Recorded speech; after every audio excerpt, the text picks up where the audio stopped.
This program is intended for mature audiences. Parental discretion is advised.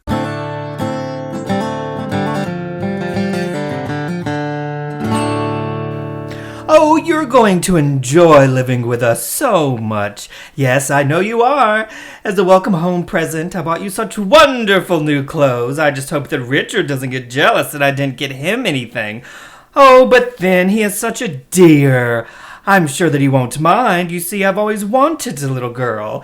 But of course, when my husband left... Oh, well, that's all water under the bridge, as I always say. Water under the bridge. But it certainly will be a nice little surprise when Richard comes home to find a little girl in the house. Yes, I've always dreamed of a little girl, just like you.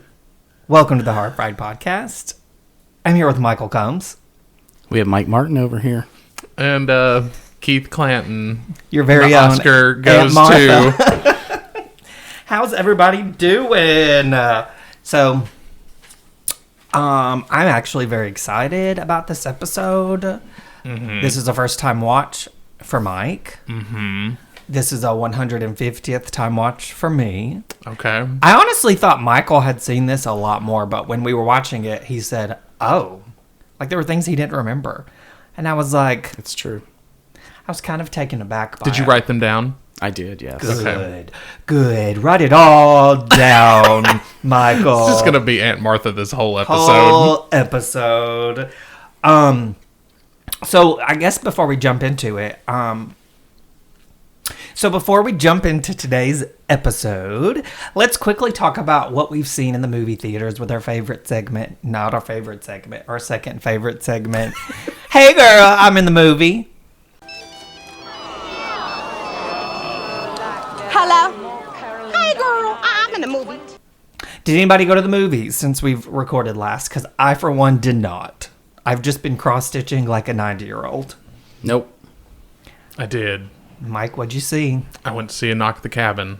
Okay, spoiler-free review. Mm-hmm. You want a number or you want me to talk about it? Both. So, I did read the book first. I feel like I should preface this with that. And then I should also say that I probably would have liked it more had I not. Okay. I heard that like it started off really good, but then like midway through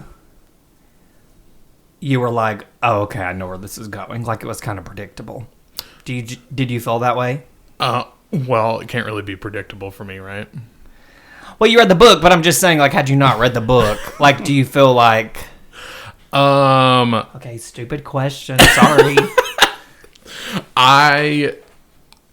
Well, okay, so just to kind of whatever it, there's a huge plot change that's not in the book. Okay. And just like with any movie adaptation, you change one thing, it kind of changes a lot. Mm-hmm. This was a huge thing they changed, and I was like, oh, okay. So this is... So I kind of didn't really know... So that surprised you. Like, where we were headed with this, but it was fine. I did enjoy it. I just feel like I would have liked it more had I not actually read the book. Okay. So what would you rate it? I mean, I'd at least give it, like, a 3.75. I mean, that's respectable. That's a pretty solid score, because some of these newer movies have, like, not been it. Yeah. So that's a pretty decent score. But you just mentioned when you got here today what comes out next week. Now, of course, by the time this episode airs, it will be out and people can watch it. But is that Winnie the Pooh, the highly anticipated Blood and Honey, yeah. Blood and Honey, Winnie the Pooh. I'm really excited about it, to be completely honest with you. I mean, I certainly hope that it gives me more than The Grinch did. Same. Well, is this going to get a release at all in the theater? Mm-hmm. Yeah. Did we talk about that? It's in the theater, yeah. I think because of Terrifier 2's success. That's why we're getting these low-budget movies. Well, which I'm fine with. I'm fine with that, too. Yeah. We should. Awesome. Well, wish we had more to share, but that's all we got. Yep. So, all right, moving right along, we are back with episode 5 of our queer horror series. We'd love for y'all to watch along with us, so please be sure to give this season's movie listing a peep over at the Horrified Podcast on Instagram. Now comes to the spell, let's talk about Sleepaway Camp. Dear Mom and Dad, I've been at a sleepaway camp for almost 3 weeks, and I'm getting very scared. Welcome to Sleepaway Camp. Someone is watching you. Hey, Baba, Reba! Someone is waiting for you.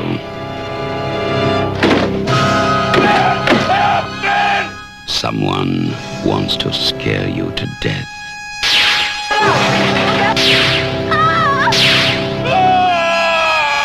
Turn it! Turn the wheel! Oh my God! Sleepaway Camp. You won't be coming home. Released in 1983, Sleepaway Camp was written and directed by Robert Hiltzik. It stars Felissa Rose, Jonathan Tiersten, Karen Fields, and Christopher Collet. And mind you, there was a lot of actors. This was a lot of their first movies. There was a lot of the introducing screen. I know Felissa Rose was one of them. I believe Karen Fields may have been one. I can't remember for sure, but a lot of fresh faces in this movie. So, Michael, we got a lot to talk about. I know you said so much. We were going to do this a little differently, so... So the opening credits of the movie open on an abandoned camp during the fall. What's it called? Camp Arawak. Mm-hmm. And it's for sale. Mm-hmm. And then we flash back. I'm going to say it. We flash back to 1975 during the summer. And we see John and his partner Lenny out on the lake with John's children, Angela and Peter. And they're having a good old time on John's sailboat. Well, first I got to say, I don't know that we know the kids' names are Angela and Peter. Well, they're Angela and Peter. I think you just made that up. I did make that up. Anyways, what I really like about the opening of this film is when you see the dilapidated camp, you can hear the campers in the background. So you know that it's probably foreshadowing, right? Like these sounds you were hearing are probably from the past. Like this was a happy place. What happened here? Yeah. You know, so I feel like for a first time viewer like Mike, like what did you think about that? Like did it get your gears going like right off the bat? I mean, yeah, because like when they're just like panning the different buildings and stuff like that. Honestly, didn't know if it was something that had like. Well, I don't know. I guess because when I was watching it, at just first glance, I was like, okay, so is this like a closed down camp? Yeah. Because you don't really think about it until they show the actual camp sign at the end of that kind of opening sequence. Yeah. But so then at that point, I was like, oh, okay, so because at first I was like, oh, there's like kids somewhere off in the distance, you know, having fun, whatever. So I didn't. Well, I guess you could almost, if this was your first time watching, you could almost say, oh, okay, maybe this is a dilapidated camp and they're going to reopen it, you know, like for summer or something. But for me, like having watched the movie, I didn't really pay much attention to the opening before. But like this time I'm like, oh, I kind of like that because it is a great, you know, foreshadowing for what's to come. But beyond that, we have our daddies. Michael didn't realize that these were a couple. I did not. Until the flashback at the end, which we'll get to much later. Did you realize that, though? No. I didn't either. And I don't remember that scene that's coming later in the movie either, so.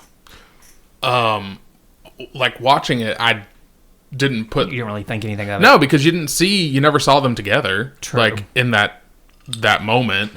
But then I, like, kind of flipped a switch. Like, obviously, I was like, well, why did that man seem so distraught when he was like, John? But, like, so... when his boyfriend died, yeah. Like, so I guess that was a little, like, okay. But I didn't put that Two and two together. Yeah. I didn't. I think for me, probably the first time I watched it, I had like a gut feeling that maybe that's what was going on, but then I didn't like really think, oh wow, okay, so they were a couple. Angela had 2 dads until the end when they show, the flashback scene. What did you think about the opening? The death is very dramatic. Very. That's girl that's on the skis. Hate her. Oh my god. Well, Screaming and yelling. I couldn't even honestly feel bad for what just happened because I wanted that girl to just stop screaming. Stop. Yeah. I was like, it's a little Girl, much. shut up. I mean, Yeah. I understand that you just witnessed something very traumatic. But it went on. But my God. And on. She said, And on. "There's a boat! Somebody help the people fast!" Yeah, it was a lot. It does kind of take away. Oh my Because God. all it is you see what's happening, but then all you hear is a blonde chick in the background just going crazy. Yeah. Which I don't know. That could be a legit, react. She's panicking. Yeah. I don't know. So I don't know. I mean, I've It was never a lot. witnessed a boat, just go right over top of somebody and take out a child. And well, and the dumb girl that wanted to drive so goddamn bad, Mary like Ann. she's not even. Is that her name, Mary Ann? Yeah. She's not even looking. No, and I'm she's like, looking at boyfriend. to or- be fair, y'all weren't that far away from them, so I feel like you would have known they were in the water. It's not a big lake. It's not a big lake. Yeah. I mean, maybe she was distracted by his penis that was almost falling out the bottom of his shorts. Well, Well, that's, there are some shorts in this movie. I was so- gonna say that's a trend we'll continue to see throughout the rest of this movie. Thank God for the short shorts, and I feel like in one of our very first episodes, when we did like one of our Meet the Boys episodes, I'm pretty sure Michael Nope. said a line about thank God for the 80s and thank God for short shorts. Look back in our post because I'm pretty sure. That. I did say that, yes. I did say that. So you were probably really feeling all kinds of things when you saw this. Like a pervert. True. Okay. Start calling you Like a Artie? massive pervert. Ew, Chef Artie. Ooh. So, John and one of the kids dies. Then we are introduced to Aunt Martha and her son. What the hell's his Ricky. name? Ricky. Richard, but Ricky. Ricky. And Aunt Martha has brought in, or has taken care of Angela. And they're off to go to Sleepaway Camp, Camp Arawak. What do we think of Aunt Martha? I thought she was a drag queen. She does This kind of whole look a little manly, time. doesn't she? Yeah. I I'm just not thought even- she was a whack job. She's crazy. Yeah. And she's a doctor somehow. Well, no, I don't think she's a doctor. So Well, there she is- said she's a doctor. There's a lot of foreshadowing in this movie, and that's one of the ones I made note of because when she's she says she's forgetting something, and she tied the ribbon on her finger so she wouldn't forget. It's their Who actually physicals does that? for camp because you had to get a physical right before you go to camp, And she filled she's- them out. And she filled them out, and she told them not to mention it. So that's like a good foreshadowing too. Like, well, why wouldn't she just Something's take them up. to get a physical? Yeah. Well, We find out we at the find end of out the later. movie. But yes, I want to know, like, well, because at first maybe she did it, but then I was like, I mean, where can you get a physical on the black market? Like, is that a thing? Well, I just kind of thought if she was a doctor, then She she was probably able to just do it herself. was able to. True. But Or what kind of even she if- could be any kind of doctor. Well, that's what I'm saying. Even She's if a she medical did, doctor. podiatrist. Yeah. even if she An didn't eye doctor, something. do the physical herself, I'm sure she can get the form to just fill out. Yeah. I mean, Well, to be fair, I mean, I know she says she's a doctor, but she says don't tell anyone where these came from. Right. So that tells me, sketch. yeah, she ain't Something's no up. doctor. She's a dirty one. She is. So then they go to camp. We're introduced to a plethora of characters. There are so many fucking characters in this movie. I can't keep them straight. But there are a lot of perverts, and one of them happens to be Chef Artie. Chef Artie. Which brings us to our our third death of the movie, Chef Artie. Artie's Which I wasn't So, sad about. He is okay. so gross. I was already disgusted when the group of them. Yes, as soon as he was talking to the guy next to him, I'm not sure if he's just another cook or something, but he's like, "Where I come from, we call him Baldy." I said to him, I was like, disgusting. "That is so gross." And I was like, "Oh, so that's what this movie is gonna be like." Yeah. Okay, so These 40, 50-year-old men into prepubescent children. well, and I thought it was interesting, like, even within just the first, we'll say, 20 minutes of the movie, I'm so used to seeing movies where we have 18 and up actors playing younger roles. Not this movie. In this movie, we actually have a lot of 14-year-olds. actors. Well, here's my question. This is one of the first notes I wrote. I want to know what the age range is for this camp, because I felt like it was like age 9 to 32. Like all these, like it was so inconsistent. And at first I was like, oh, well, maybe some of these are the counselors, some of the older ones. But that's not true, because later on when they play baseball, it's all these younger boys playing against older boys that are like full-on hairy chests and thighs. Like, that is not a 12-year-old. It was just really weird to me. But anyway, continue. But they were playing 12 years old. That's why I felt like a pervert. Well, I don't know that the older ones were. I felt like maybe it was supposed to be a camp where it was from like age whatever to like 17, maybe. But these kids looked older than 17. Yeah, they look to be like 23. Yeah, especially Big Booty Judy. Like, she looked like she was, 35, pushing 35. And I think in real life she's only a year older than Felissa Rose. Oh, really? Yeah. So she would be 15. Felissa Rose was 14 at the time of this movie. But Felissa looks so much younger. She does. Wow. Okay, that's interesting. Maybe they just made Big Booty Judy, and that's what I'm going to call her. Look a little bit older? Yeah, maybe they just made her look a little older. And I get it. Some girls are going to, like, mature faster. Yeah. Well, but I don't know. To me, she looked a solid. And, I mean, they wanted her to obviously be kind of like Queen Bee of the camp type vibe, so... Yes. She was the horniest movie character I think I've ever seen in my life. Very horny. No, I think Artie was a little bit hornier, but... Well, I think, okay. But to be fair, I almost feel like after we lose Artie, a lot of the grossness kind of calms down a little bit. I mean, you still have, like, Mel, and he's pretty gross, but it's not as gross as Artie. No. And it's not like it's... Mel, it's being reciprocated back, right? Right. Yes. Artie's a predator. He's so gross. So, they're at dinner. Mm-hmm. Angela will not eat. Mm-hmm. So, I don't remember his name. Ronnie. The Italian. Ronnie. Literally him and Susie are the heroes in this movie. They are so nice. Every other camp counselor is a dick, I feel like. Meg is a terrible bitch. influence. She is a bitch. She's bullies. Angela. Literally, with Judy. And I'm like, bitch, you are a counselor. You are not supposed to be acting. That I pissed fucking me off. hated Meg. Me too. Anyways, I don't want to get too far ahead. So Ronnie notices that Angela's not eating.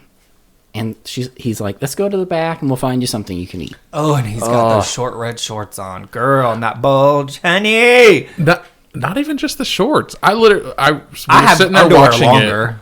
it. Well, we were sitting there watching it, and I was like, I just really want to see him naked. Like, his body, his crazy. arms, everything. He's busting out of that sleeveless polo top that he's wearing. It's not sleeveless. That's just how big his arms are. Oh my! I mean, he is literally though. I do have boxer briefs that are longer than those shorts. Like, let's be real. Anyway, so he takes him, and also he's got a back. huge dick. Anyways, go ahead. Sorry, just wanted to get. He does not have a huge dick. Oh, do you know him? You can see do the little you know him? Now, come on see now. the We little all no. know that people are growers and not showers. I agree with you Amen. there. Actually, we got a comment about. So Clark, our friend Clark, made a comment about when we were watching Fear No Evil, how you had talked about small penises. And Clark He said, messaged me. everybody's going to think you guys are like some big hung, like, because... No, and I said no. I was not talking about everyone in that shower scene. I was talking about one person. But if you were wondering, Michael is hung like a horse. Oh my God, shut up. Shut up. I'm not a size queen. I was talking about one person, and I do completely agree. People are growers, not showers. It's not that serious. Well, Anyway, I'm just saying. I know. It's funny. Anyways, go ahead. So, Ronnie takes Angela to the back to get With her his something big to dick. eat. Uh-huh. And pervert Artie says, I have something in the back. I don't know what the hell. Pantry. Let's go in the back. Ice cream, pantry. right? He was going to make her some ice cream? Ooh. Yeah, that's even worse. Yeah. And Go ahead. takes her back there and Starts to unbuckle and take his belt off his shorts. And Ricky walks in. yes, Ricky walks Saves in. the Thank day. God. Ricky Is adorable. Okay, Yeah. first of all, he's adorable. And I love how protective he is I of do too. Angela. Okay? I He think is very... I do love that. he's very sweet to her. He's always got like her best interest in mind. Like Ricky is a solid character in this movie. Like obviously I agree. He's, he likes Big Booty Judy too, and he wants in on that. Well, he did say they were... Dating summer last before season, yeah. until she got boobies. And now she was stacked or something. now What did he she's say? got boobies. Yeah, Paul is Paul his name? Uh-huh. Yeah. Paul said she was stacked. Have you seen Judy? She's stacked. Yeah. But I think Ricky's a really good character. There are some... So, to be a slasher movie, there are obviously, stereotypical people in it. But you have a lot of good characters here, too. Like, Ronnie is a sweetheart. Susie's a sweetheart. Ricky's a sweetheart. And really, Angela is, too. The rest are... Terrible. And kind of Assholes. deserve what they get. But Yeah. yes. So, Especially Artie. yes. So then we see Artie and his sous chef. I don't remember his name. Can't remember. No, I don't either. He's a pretty nice He's guy, a nice though. guy. Anyway, they're Is he, cooking though? corn. He's better than Artie. I will He's say better that. than Artie, but he's also a little aware of Artie, and that kind of made me uncomfortable So- too. Well, and all it took was $50 He's extra compliant, dollars a week to yeah. get him to not say anything about Artie. True. too. Right. So And I mean, $15 for the other. Yeah, $15 for the. But I guess money is money, and that was in '83. So That was a lot of money. get your money. Yeah. That was the biggest fucking pot I have ever seen in my life. It was like 3 feet tall. He had to make a lot of corn. Which that whole scene to me was just absolutely ridiculous. One, because the pot was so damn big. Two, I thought that he was like gonna get stabbed with a fucking corn cob, and that didn't happen. It would have actually been cooler if it did. But like, I was like, what? Why? You literally are like standing 2 feet Just above the fall ground. backwards. Why are you leaned completely over this pot, Holding onto that shelf. holding onto the shelf for your dear life? Yeah, like it was super far away. Like that was a little too unrealistic. Yeah, and the for chair me. was like right underneath him. Like all you had Yeah. to do was steady yourself, dude. You would have been fine. Yeah. Right. And he's a big old man. Do you think that Yes. little child is going to be able to pull that chair out from No. under him? No. No, but Glad I got that. Well, we don't know that's a child. yeah, we don't know that it's a child yet, right? That was So a at child's point- hand. Yes, it does. I mean, to be fair, like throughout the whole movie, you know it's a child, like pretty much. You just don't know who. Yeah. I don't know. I thought the effects on him looked pretty good. Like He got his burnt skin, comeuppance. like it looks. Ugh, it looks yeah. gross. It was gross, but they did a really good job with it. It went on forever, though. It Him did. He was Screaming. screaming. Well, so what I'd read up on that death scene or whatever, and they did actually like film it to where he was like elevated off the ground a little bit to do something that was like shooting like up the sides of his face to make the pus like or the sores like look like they were pulsating. Well, they Ooh. did look like they Yeah. were doing that a few They times. did do a good job with the effects there. Yeah. I mean, he looked gross. He looked did. gross before. Yeah. Oh. So, Well, he's a baldy now. Anyway. He got burnt to shit, yes. Yeah, he got what he did. Look, let's be real. Most of the people in this movie Deserve. that get theirs, they deserve it. I think everyone does. Except for we'll get to that. Except for those kids that were camping. Well, we will get to that. Okay. Maybe they did. Before we steer away from the kitchen. I was going to say, there's a lot to talk about. Yeah. Before we steer away from the kitchen, what the fuck about this kitchen? There was fucking fly traps and roaches. Oh. And there was like bug repellent and killer stuff just sitting around They had a bug problem. That's disgusting. It is disgusting. It's summer camp. There's no air conditioning. Yeah. Like, there were fucking roaches crawling on the pots. And on the pots? Yes! I didn't notice that either. I did notice the fly trap. Right after Artie is taken off, and there's like, well, I don't think it's a cop, is it? That's in there talking to him. There's a cop that shows up, talking to the sous chef guy. Yeah. And you see, like, the fly traps hanging on this side of the TV. They're full of flies. And then right behind them, there's, like, more pots. And there's literally roaches crawling across, like... Ew. I didn't notice that notice that either. Because, like... That is gross. Yeah, I mean, there was roach killer just sitting on the countertop. Oh. So... Oh. I mean, I guess it set the scene pretty well. That is gross. Did you think, so this is a little off topic, but did you think Mel looked a little bit like Hugh Hefner, walking around with his cigar? I got Hugh Hefner vibes a little bit. I mean, I can see where you got that. I didn't think that, but I mean, I get the... Yeah. Well, and I mean, look who's interested in. Fucking Meg. So, I don't know. I just got Hugh Hefner vibes, and I wanted to throw that out there.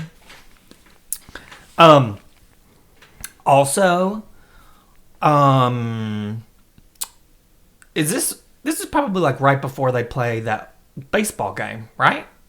Yes. The baseball game has not happened yet. Okay. So let's talk about the baseball game.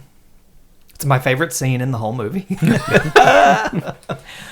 But these little boys, I'm telling you, these little boys are playing a baseball game against some grown ass men. Right? Yes. Mm-hmm. That's what confuses me. They blur the lines really well in this movie. Like, as far as the ages go. It's hard to figure out. It is. Yes. It's hard to figure out who's a counselor, who's a camper, who's fucking who's, like, interested in who's a bad guy, who you want to root for. Like, everything is just so all over the place in a lot of ways. Mm-hmm. That baseball scene is no different.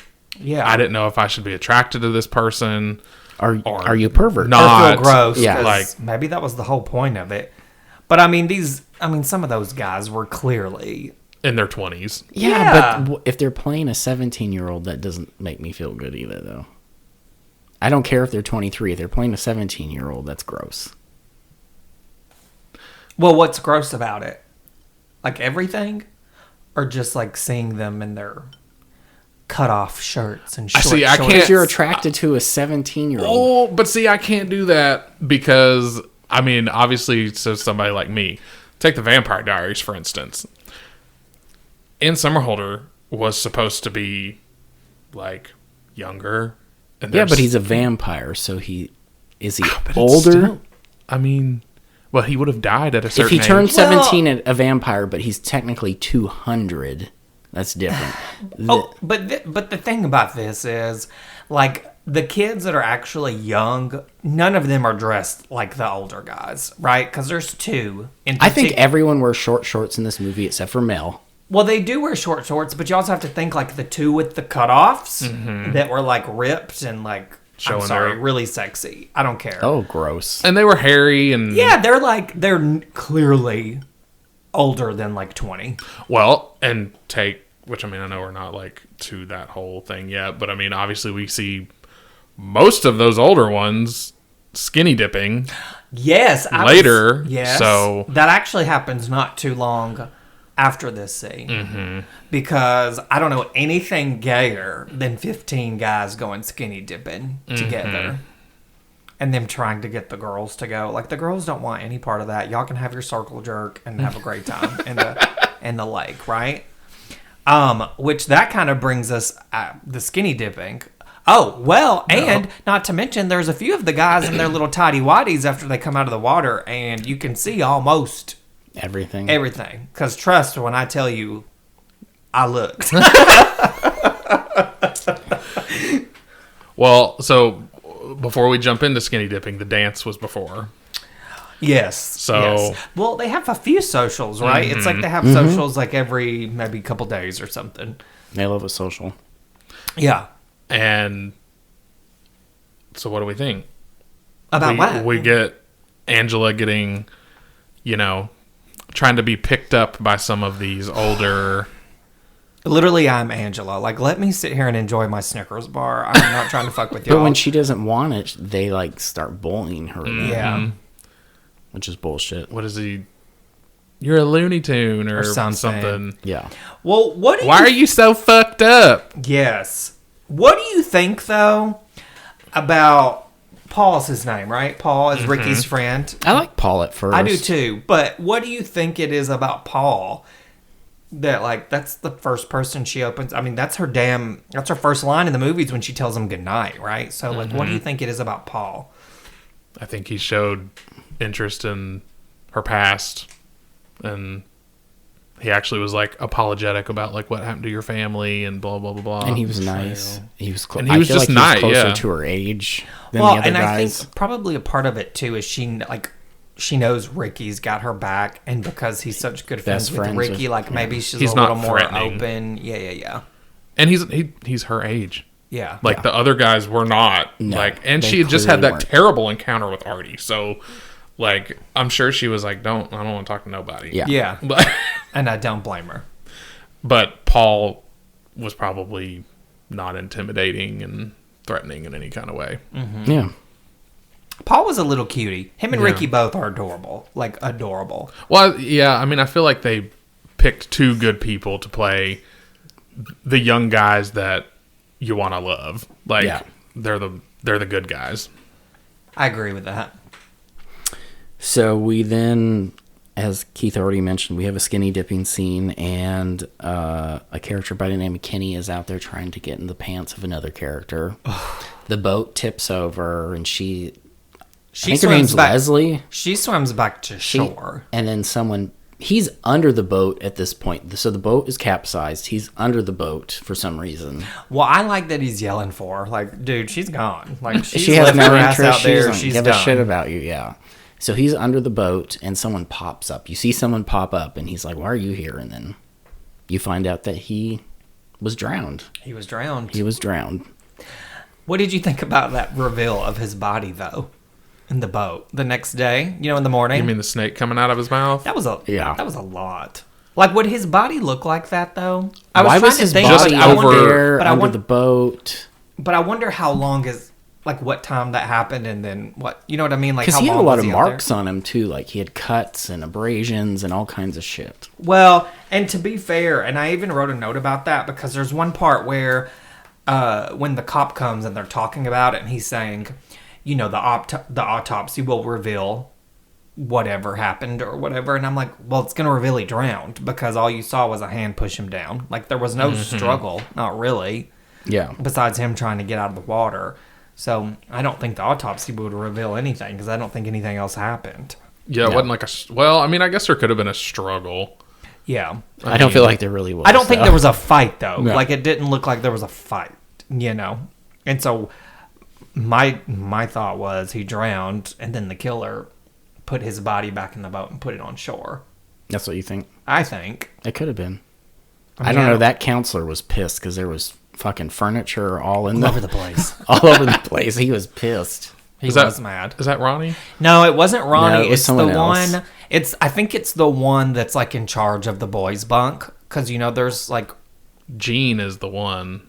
He's the one. Is that his name, Gene? There is a Gene. There's a Gene. There's so many characters. Yeah, but I think Gene is the one, like when they play that baseball game, like he's kind of got like a cut-off shirt. Like he's the count. Yeah, like, he's pretty over sure, their bunk. Yeah, I I'm have pretty it in sure my it notes. was him. Gene is the darkest Italian guy, and he's a little bit shorter. So I know feel who like you're they're all talking Italian in this movie. Because right? Gene is the one that pulled Ricky off of the guys in that fight at the dance. Yeah. Like, hey, what are you doing, man? Like there's a few Italian guys, right? Like the Jersey accents in this movie are thick. Yeah, they are. I mean, I'm not mad about it. I mean, look at Felissa Rose. Look at she has and they look all at Judy. Like they all look kind of Italianish. They do, Yes. don't they? I guess I never really thought about that. Well, God.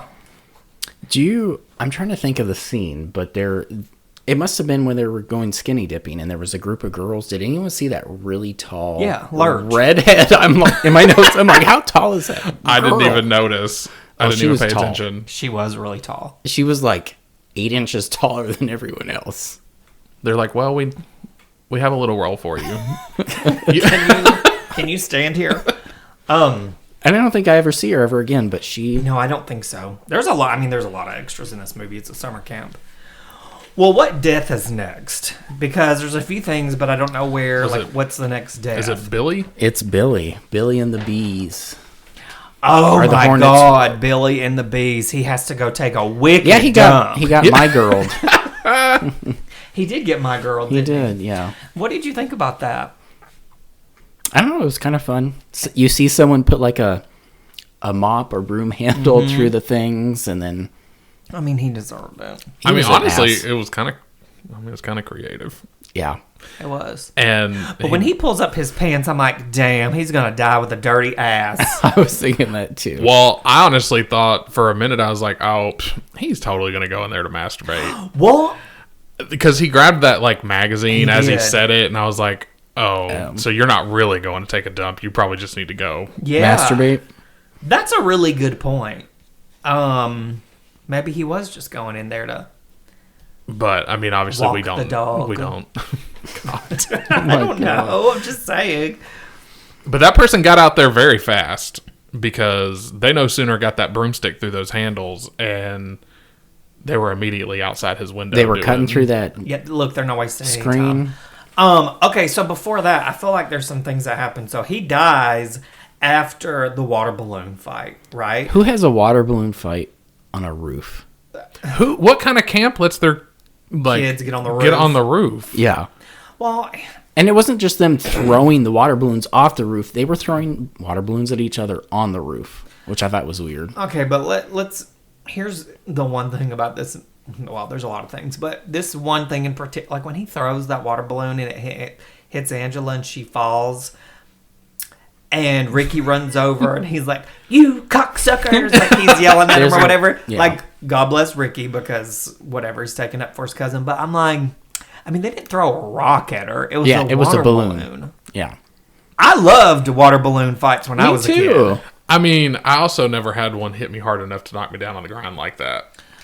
Angela's No, frail. she is frail. Well, and I guess maybe if it took you by surprise too, like maybe you'd be like, oh, and like, I don't know. Just Good old Ricky. He is very defensive and of Angela. Boy, he has got a dirty mouth. He does. And you know, All Aunt these Martha, kids have a dirty mouth. I wanted Aunt Martha, you know, does not talk like that. No. No.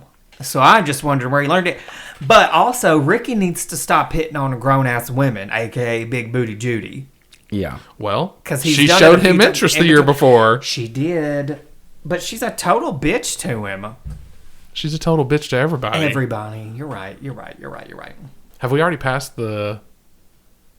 Oh, we already passed like the line this movie is known for. What's that? Angela is a carpenter's dream. Uh-huh. She's flat as a board And needs a screw. Yeah.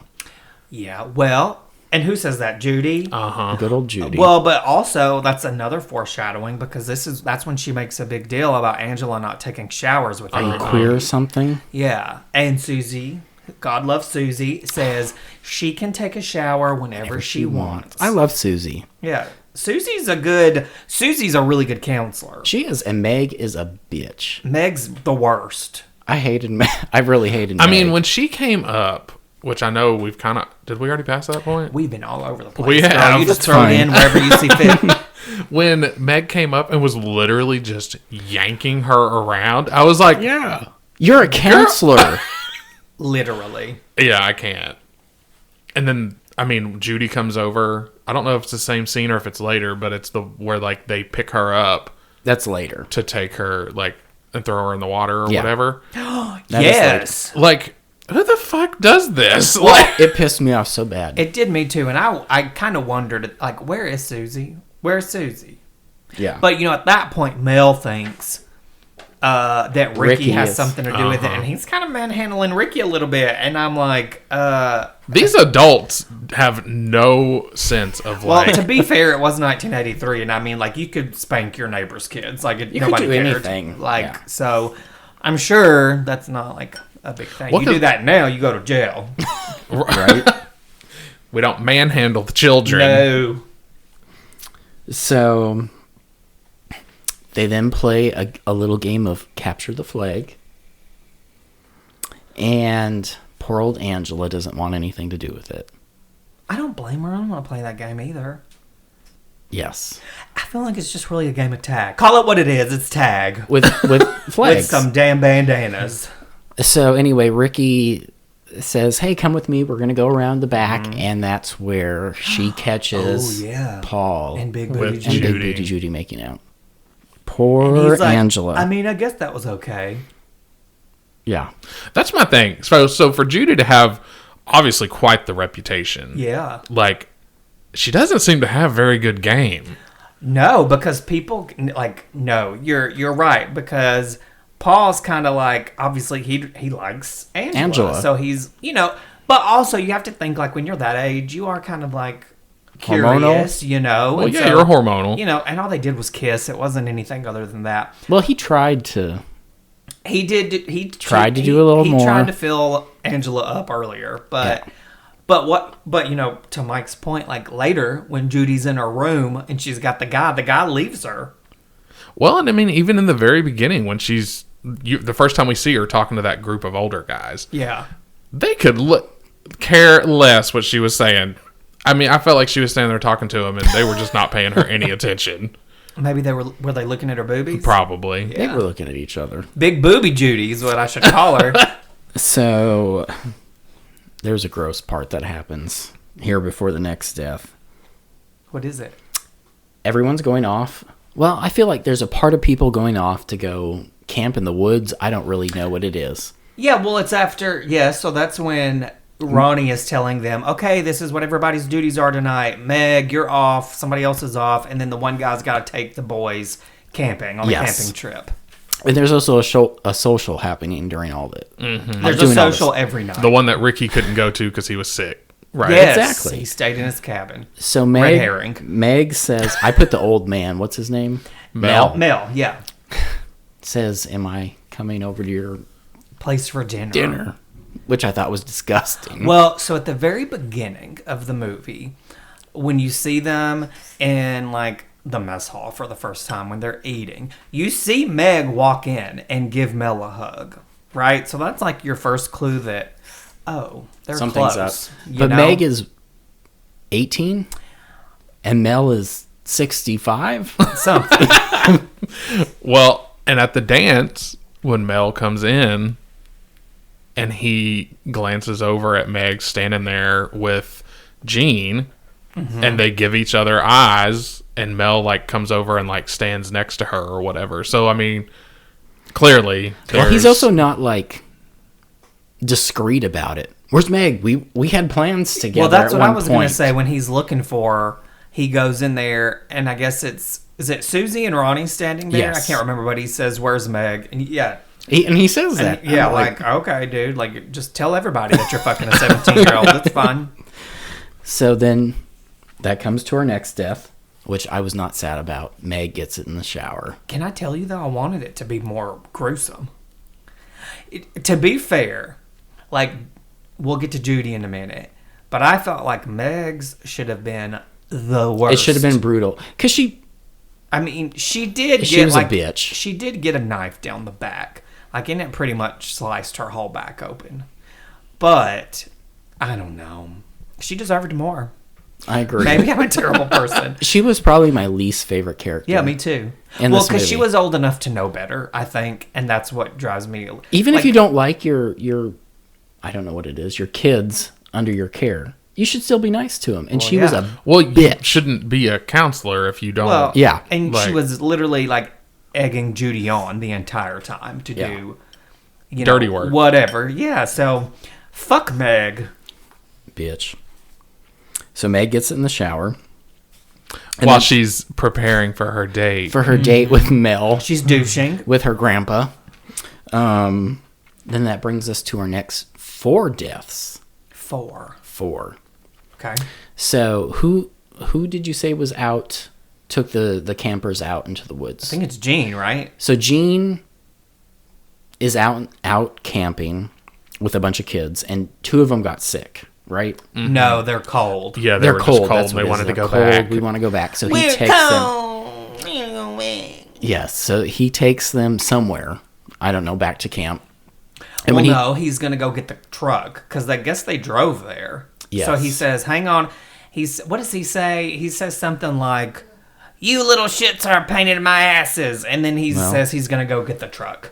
They are a pain in the ass. But Oh, yeah, but... They're kids. So when he comes back, there are 4 kids that have been Slaughtered. hatcheted to death.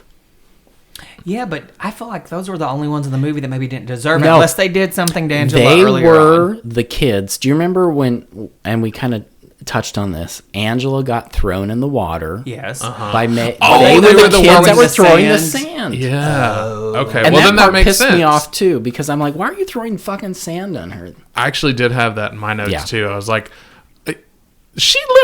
what the fuck are you doing? Like, you weren't even part of this moment. Yeah. Don't you think, though, and I think about this every time I watch it when they throw her in the water, like, obviously she's scared of the water because she doesn't want she saw what things- happened at the beginning, right? Yeah. Don't you feel like that's information you should probably give the camp?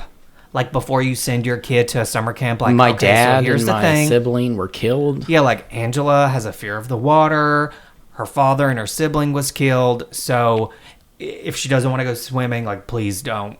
Do you think this camp would have cared? Well, to be completely fair... Well, Meg would not have cared. No, Meg wouldn't Susie. have cared. Susie, but Mel's running things, and Ronnie is more or less his right-hand man, right? I feel like so. I Ronnie's feel like had running Ronnie more known that, like, he would have Been paying taken attention. care of it.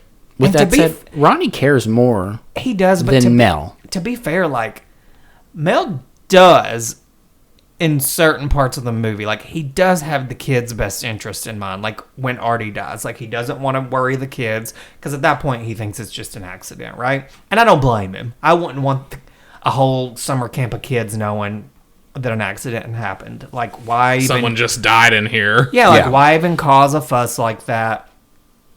I don't know. I don't think...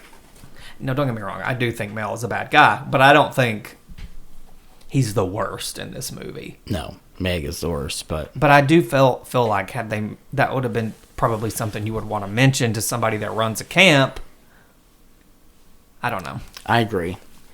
So then that brings us to our next death. Mm-hmm. Big Booty Judy gets it with that curling iron, and I could not care less. Well, okay, so I guess it's insinuated that curling She was iron is raped. going up her twat. Yeah. But girl, you've been asking for it the whole movie, so I don't know why you're screaming.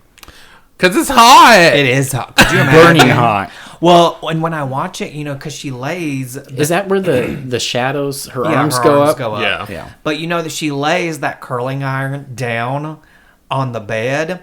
And the first time I watched it, I remember thinking, if there is not a burn spot there, I'm going to be really irritated. And there because is. There is. Yeah. So they did a good job with that because I thought... Continuity. Yes. So I was very, very happy about that. So before that, we see that, like, the door opens and we see, like, an outline. A person. It looked very manly to me. It did not look like I who thought was it supposed looked to be. like Ricky. I agree with you. I did thought it looked like a Ricky with a man. wig on. Yeah. Well, see, anytime you see a death in this movie, like, you see the hands. And to me, it looks like a kid's hands. And almost like that clear nail polish on the fingernails. It's almost what it looks like. So, I mean, this is your first time seeing it. Like, did you think it was Ricky? Yes, but only because that's what they were wanting. Like, we've all seen enough of these to know. Red herring, right? That's where they were directing. So that's you where to, they yeah. want you to think. But so I mean, I guess they were doing a good job because I did. Yeah. But I Yeah. was like, okay, but I'm not stupid. Like, it's not him. Yeah. So, but yeah. Well, that's what I was saying about, like, him being sick in the cabin, because he is absent for a little bit. And I feel like that's a good job of like, oh, it's definitely Ricky. Like, he's the only person not He's around. not there, yeah. You know? So during this whole thing, there's a social going on. There's another social. They love a social in this movie. Mel is distraught. He's looking. He was looking for Meg. He found her. He found her. He thinks Ricky is the killer. I wonder why he thinks Ricky is doing all this. Like, I think because he knows that everyone is bullying Angela. And he's like doing it in retaliation. Yes, that's what I think. So he confronts Ricky, beats the crap out of a 14-year-old boy, and then walks off, and then he gets an arrow through the throat. He does. That is a pretty cool scene for 1983. It's pretty effective. Well, when you see him, like, you can kind of tell that his neck's a little, like, a different color. Like, you don't really think much about it, but then it pops in there real quick. So, yeah, they did do a really good job. I remember watching a documentary, and I can't remember what documentary it is at this point, but Savini saw that, and he was like, I don't know how they did that. And he wanted to replicate it. And so he went back and kept watching it, and figured out how they did that scene, which I thought was kind of cool, because Savini's like the guy. Master, yeah. I just thought it was kind of funny that we haven't seen a bit of archery in this movie, and then all of a sudden he's out in the middle of like an archery field. Very original Friday the 13th vibes in that part. Yeah. I mean, I did like it. I mean, it was fine, but I just thought it was funny. I was like, I mean, well, first of all, what camp is using, I mean, maybe 1983, but what camp's using, like, legitimate arrows like that? Yeah, they used to do. I mean, back then they didn't care. Yeah. This was the 80s. They're like, whatever. No one's going to get hurt. Yeah. Not today. It's plastic or some bullshit. Yeah. Hell, they probably don't even do archery anymore, right? Probably not, because someone might get hurt. I mean, there's not many summer camps. I know there's a 4-H camp. Hey, I was in 4-H, so... I was in 4-H, but I never went to camp. But to be fair, I didn't really... Me either. I was like, I'm not going to camp with all those agricultural losers. Oh, my God. So that brings us to the conclusion of our movie. And our final death. So, during the social, Angela... And Paul are together, and she says, meet me at the waterfront. After the social? After the social. So, at that point, you're going to have to help me. It's Ricky. Well, not Ricky's passed out. Ricky's passed out. Who's the counsel? Ronnie. Ronnie and Susie. Find Ricky. Right? Mm-hmm. Or is it Gene that finds Ricky? Because I feel like Ronnie and Susie are off somewhere else.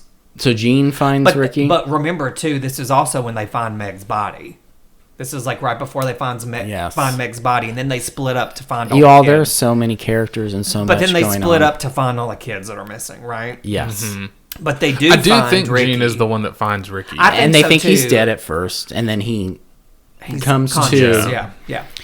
So then they make it down to the waterfront and see Angela there humming From to behind, herself, singing to herself. She's singing and she's caressing Paul. And then they realize... But before the big reveal, there's a flashback. Isn't there? There is well, that's earlier in the movie. It's when Paul first tries making out with Angela, and she has a flashback of her dad and Lenny in the bedroom, which I don't fucking remember. No, but there's another flashback right before the big reveal. And it's literally what I was reading at the beginning. It's when the aunt brings her home. And at that point, you're still a little confused. So then the big reveal happens with the flashback. Yeah, and then you get a visual. And then she stands up. Poor little Paul's been beheaded. Yes. And Angela's not Angela. She's a boy. And she has a penis. Yes. And she's screaming. Yeah, she's screaming. Was she screaming? It just looked like she was making a terrible face. She was in agony. Something. Yeah. I think she was in delight. I think she was pretty pleased with herself. And you find out Angela's been the killer the whole time. Yeah.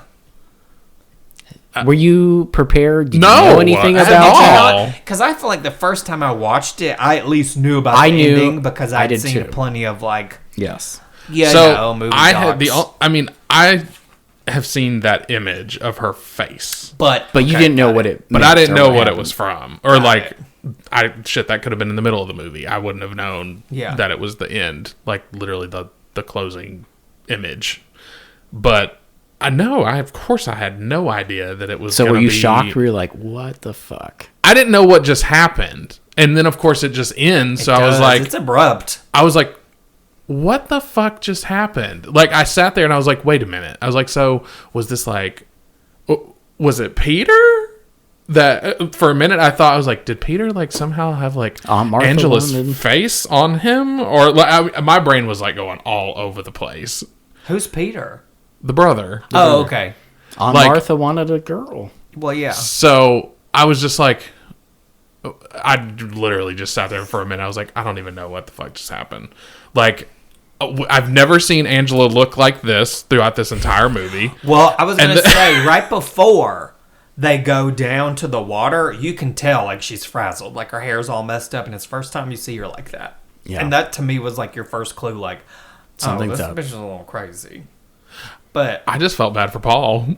I was like, because he was. I don't think he deserved it. He was pretty nice, yeah. And he apologized about making out with Big Booty Judy. Well, and if you're not really paying attention, like, it is hard to kind of catch all that because it's very dark out there, and so you really gotta. I mean, you're watching, you see the head roll, and then I after you watch it that first time, because like I've obviously been thinking about it more since, and there are so many things that foreshadow to so many things in this movie.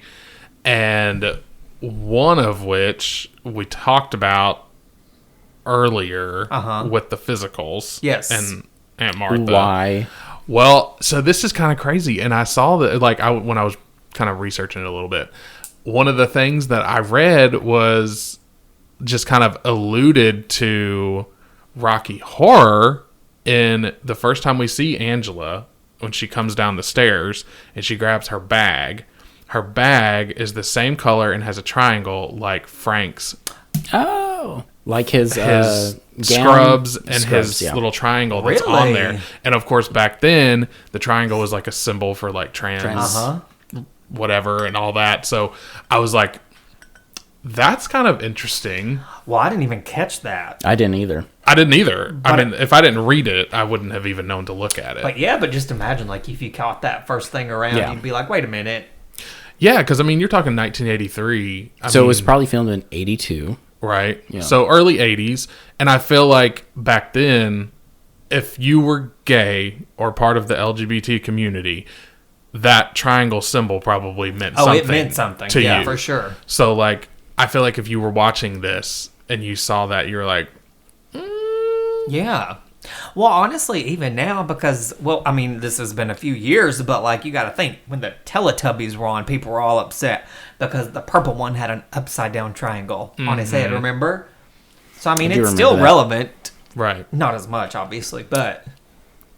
I do know that Felissa Rose was originally supposed to wear a prosthetic.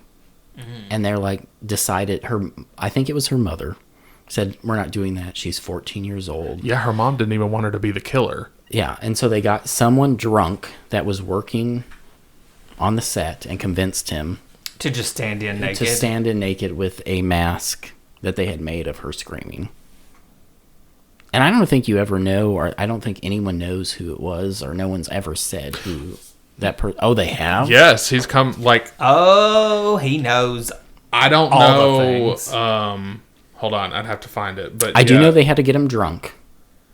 I have heard that many times that they got him because they really said for drunk. a long time though that like you did not know. It never was announced. It never came out. But he. Oh God, hold on. Just keep talking. I'll find it. I do think they did a good job with the mask. Like when it went between her and the mask, I think they did a really good job with that. Well, to me, it didn't look fake. No. It just looked like maybe a still, and they were zooming out on a still and versus this was a live action shot. This was 83, and I thought they did a really good job with that. Yeah. So, it says The climactic scene was accomplished using a nude man wearing a mask cast from Felissa Rose's face. The thin man who stood in for Angela was a college student who needed to get drunk before he was able to do the scene. Though originally uncredited, it has been since revealed that the identity of Angela's body double was Archie Liberace, I can only imagine, because it's Liberace. It's his first and only screen credit. I knew they had to get him drunk. Well, I'm sure they paid him for it, right? I would hope so. Well, I can't think of any other reason why a college kid would be like, yeah, I'll do it. Yeah. Right. Well, especially if it's not going to show your face. Like, you could literally Who cares? die and... Ambiguity. Yeah. Yeah. Nobody would And even... I was going to say anonymity, but I always fuck That up works that word, too, though. so I had to think about it. Ambiguity, yeah. Anyway. So, before we go into anything... Uh-huh. We doing Horrified Hotties? Yes. Because we've got a plethora. I'm sexy, I'm cute, I'm popular to boot. This is a meaty episode. I say we have a plethora. I've really only got like a couple that made me go, okay, I mean, you could take me in like one of the cabins. Yeah. Literally, I'm just going to say this. If I would have been... If I would have been like their age, like 14, 15, and I went to this camp, I would have had my gay awakening. Because Ronnie, was that his name? Ronnie? Mm-hmm. Mm-hmm. I would probably have thrown myself in the water and acted like I was drowning if it meant Ronnie was going to come in with those big old muscles and save me. So for me, it's Ronnie all day. And he's so nice. So that makes him even more attractive. But anyway, that's who I'm picking. You can go next. I mean, it's going to be a toss-up for Ronnie and Gene with me. I thought Gene was really attractive. He was. He wasn't as nice as Ronnie. Right. But I feel like Gene overall was hotter to me. Ronnie had the body of literally like an Adonis. So well, I do think Gene was like much more. But I also don't know who is the one when they're playing baseball. Yeah, who was the one with the cutoff shirt? Was it Billy? I think so. I mean, because I wasn't mad about it. No. But I do agree with you. I think Gene, like in the face, I think he's more handsome than Ronnie. But again, Ronnie's so nice that it makes him so much more attractive for me. Michael? Male, right? I'm picking no one. What? I'm not attracted to Gene. I'm not attracted to Ronnie. Artie. I don't think they have their face. No, I'm not. Yeah, but even my like Ronnie's so nice. Like he's a good guy, and he's got a really nice package. No one. I'm literally going with no one. No one. No one. Not even Big Booty Judy. I felt like Susie. I felt like a pervert. Susie. Watching this movie. No. Susie. No one. What about one of the dads? No. I was not attracted. Aunt Martha. I was not attracted to any single person during this movie. And that's okay. Well, you heard it here, folks. You heard it here first, folks. Michael is asexual. I mean, this is the first movie we've come across that's had this, like... Listen, like most actually of these, sexy I don't know guys. what the age of these people were. And that makes me feel Ronnie like is a gross clearly not a pervert. teenager. I'm not attracted to his face. Oh, okay. He had nice arms. Yeah. Okay, and he had nice shorts. Or nice legs. Uh-huh. Doesn't mean... Okay, so it's Ronnie. I think you're sweating. Yeah, I think it's Ronnie, too. It's no one. Is it time? Oh, it's time, and I'm super excited about this. Because there are so many epic scenes in this movie and so much epic dialogue. I cannot fucking wait to sink my teeth into whatever script I'm given. Well, I certainly hope you love all of the movie, because what if it's not a scene you like? I don't care. Okay. Because, yes, you are correct. Up to this point, we've had a lot of movies that didn't have a lot of characters. Yes. The exact opposite with this one. I had to pick a scene that... So, okay. Let's kind of preface this a little bit, like we always do. I'm ready. I really wanted to do the scene with the most famous line, that whole thing with Judy. Yeah. But I was like, I don't want to. Couple of reasons. One, it was a really short scene. And then literally only Judy, basically. Yeah. Two, we never do scenes on this show where we are men. No, we do a lot of women. So, but those are more fun. Well, guess what, girls? We're men today. So, yep, exactly. Get your deep voices out. Get ready to go. Oh, I can put some bass in my voice. But so the scene that we're going to do is actually the dance scene where like Billy comes up and is talking to his friends. They go over to talk to Angela, hit on her a little bit. Ricky comes in to save the day. The fight happens. Literally all of it. Okay. It's the whole damn shit and caboodle. I'm ready. So it's gonna be a little wild. There's 6 characters. In the whole scene. That's fine. So just to kind of, I'll go ahead and give you the rundown of who's who. Mike is me. I figured it was just going to be easiest. So, Billy is going to be Michael. Okay. Ooh, you're going to have to be mean. Kenny is going to be Keith. Which one's Kenny? He's the one that dies in the boat. Oh, got it. Got it. Okay. So, he's the one that goes over and talks to Angela. Okay. With Mike. Ricky, I'm going to be Ricky. Paul is going to be Keith. Who's Paul? Oh, Paul. Sorry. There's a lot of characters. Gene is going to be Michael. Okay. And I'm just going to leave this up to whoever wants to take this moment. But it does end with Angela's one line. Her very first word. So... Can I do it? So there you go. I was honestly... Well, you're Paul, so it's going to be you talking to yourself, but I know you like to do that, so... I do talk to myself a lot. You know what, though? I was really hoping to play Ronnie so I could do, an Italian accent. Well, he's not in this scene. I know, that's fine. So wait. Okay, let me get ready. Go for it, Gangrene. I got nothing. Go for it. Greetings, maniacs and madmen. This is Dr. Gangrene, physician of fright and Nashville horror host. Coming up next is everyone's favorite segment, Horror Fried Theater. Grab your popcorn and refreshments, pull up a slab, and get ready for the madness. The scene starts at the camp social event, a dance where we see a lot of the campers just sitting around the walls of the main building conversing with each other. Billy's talking to a friend who's trying to pick up a girl as well. He breaks away from them and goes over to his group of friends, including Mike and Kenny. Who still need more... We're off to a great start. We still need more babes. I mean, who wants to go skinny dipping with 15 guys and only 5 girls? Me. Same. Yeah. Is Ronnie going to be there? Oh, that actually was me talking next. Hey, let's ask Angela. We see Angela sitting alone eating a candy bar. Man, I've been watching her for a whole week and she is fucked up.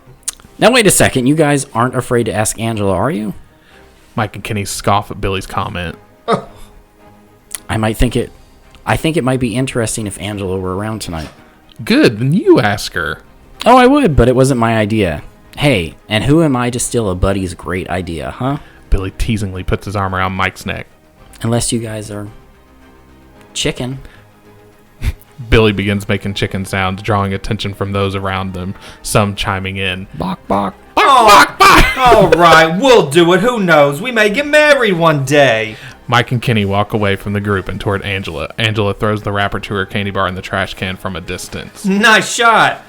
Say, Angela, we're all going down to the lake tonight, for a little swim, and we were kind of wondering if maybe you wanted to join us or something. Angela looks blankly up at Kenny, grabs Kenny's shoulders, and jumps in. Let the pro take over. Mike props his leg up and begins to try to be charming with Angela. Listen, Angela, what say me and you go for a little walk somewhere? Talk about tonight, huh? Angela looks blankly up at Mike, not saying a word. What's the matter? Can't you talk? I told you she was playing with half a deck. Angela's a nutcake. Ain't that right, Angela? Ain't you a Looney Tunes? We then see Mel walk into the dance, eyeballing Meg and walking over to her. Ricky and Paul walk into the dance, not far behind Mel, and see Mike and Kenny talking to Angela. Hey, Angela, who's this? Remind you of anyone you know? Yo, Angela, how come you're so fucked up? I mean, like, what's your problem?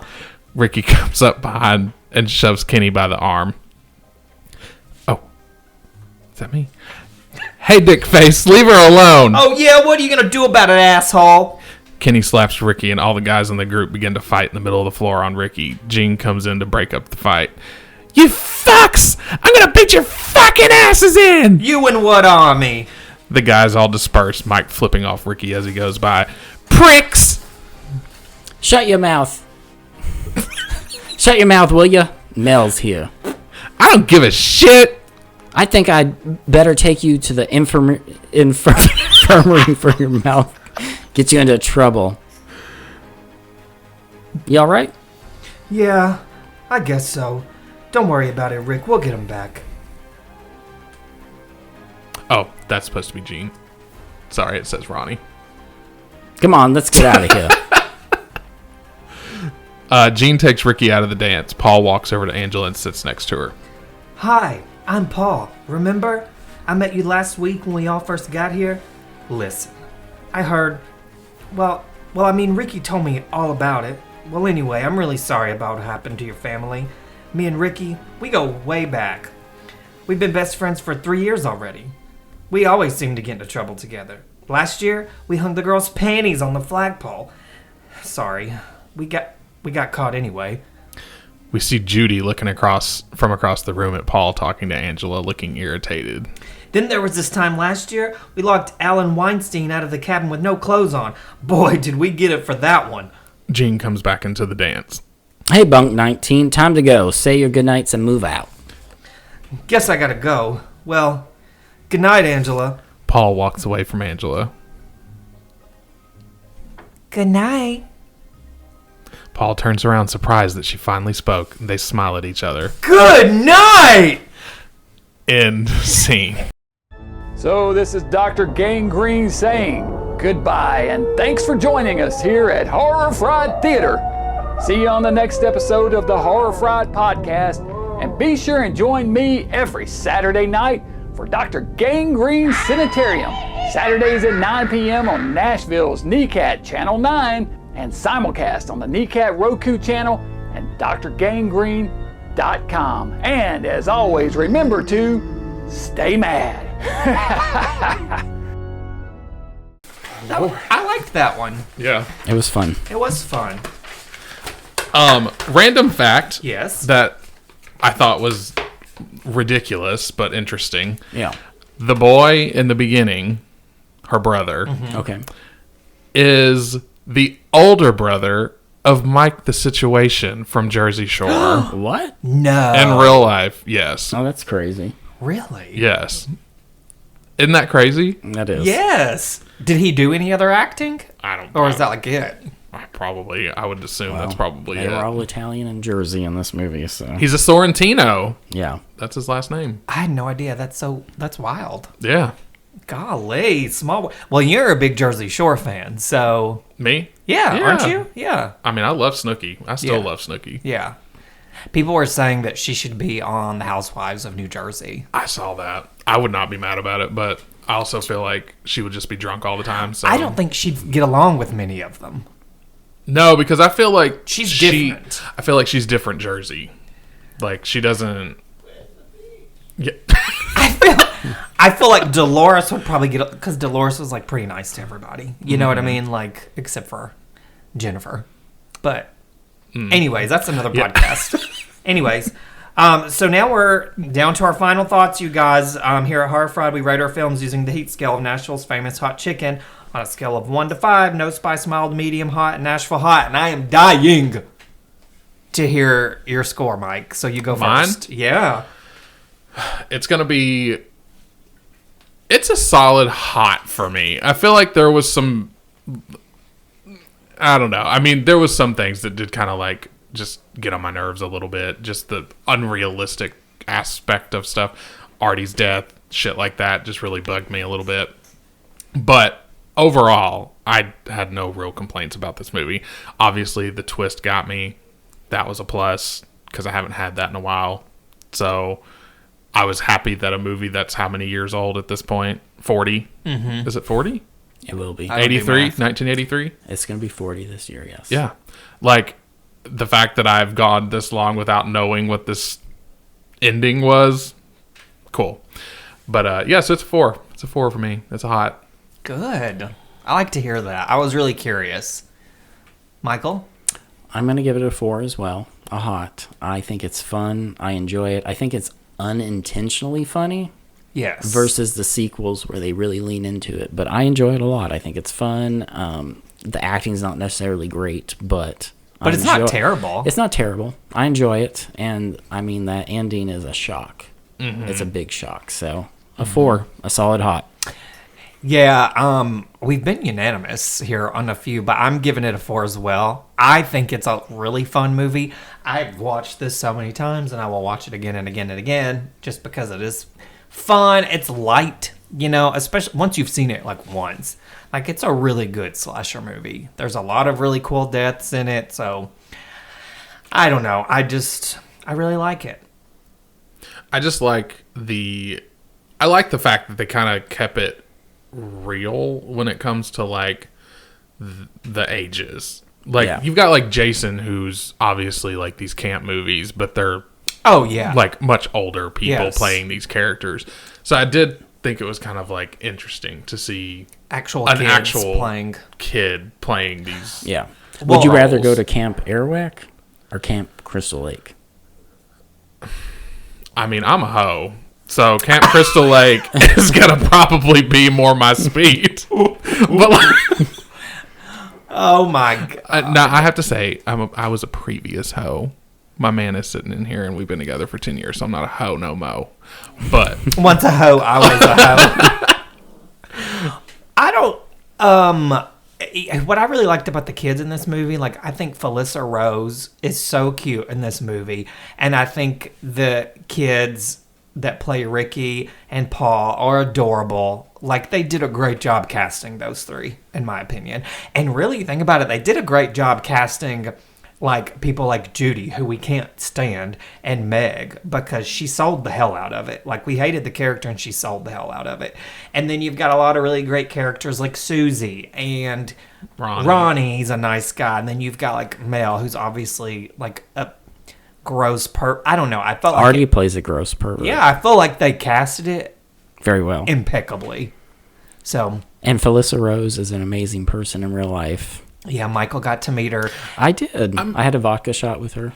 I mean, I'm just gonna say, I liked it enough that if you might meet her, I would probably meet her at a con. I've wanted to, and I always regret not doing it when Michael did it at the Full Moon Tattoo and Horror Festival in Nashville. She's a sweetheart. I thought, didn't y'all go watch this? And she was... We were going to. They did want, but we didn't do it. We went and did the Freddy's Dead instead. Which ended up was Lisa Zane. But it ended up being Dream Warriors because they couldn't get Freddy's Dead to play. Yeah. But Lisa Zane still talked, so it was fine. Yes. I mean, that's why we went. But yeah, I would like to meet her. I would honestly like to meet... A lot of those cast members do cons. I was going to say, yeah. I would love to meet the majority of them. I mean, like I said, I liked it enough that I would probably meet them and just get them to all sign one big movie poster. Mm-hmm. I mean, I would do that.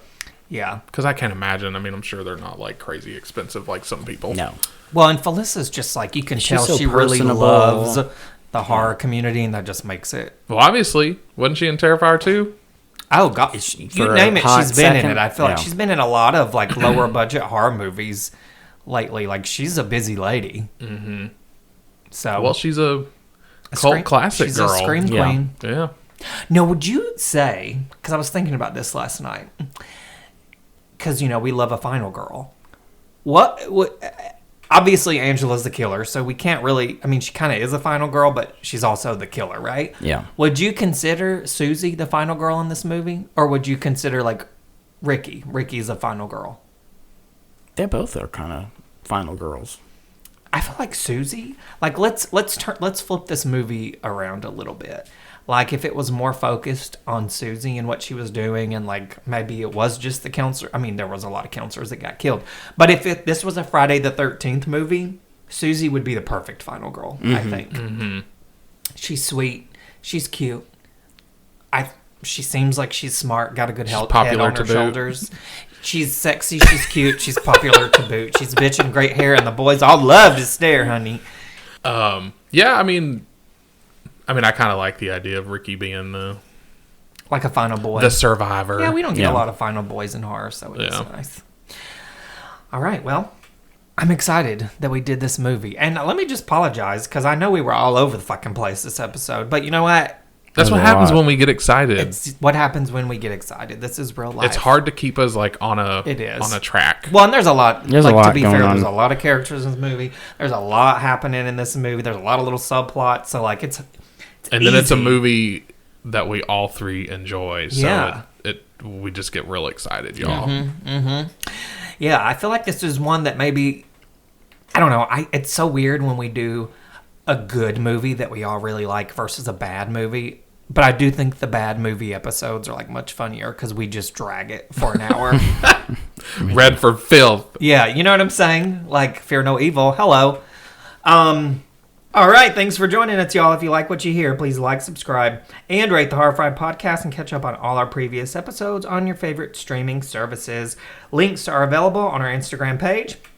Once again, we'd like to thank our friend Dr. Gangrene for hosting Horror Fried Theater this season. What? Why are you laughing at me? We were just looking at each other. Okay, well, the joke's on me, I guess. Now it's time to swap spit and hit the road. Until next time, remember, eat shit and live. I was going to say that. Oh. Bye. Bye.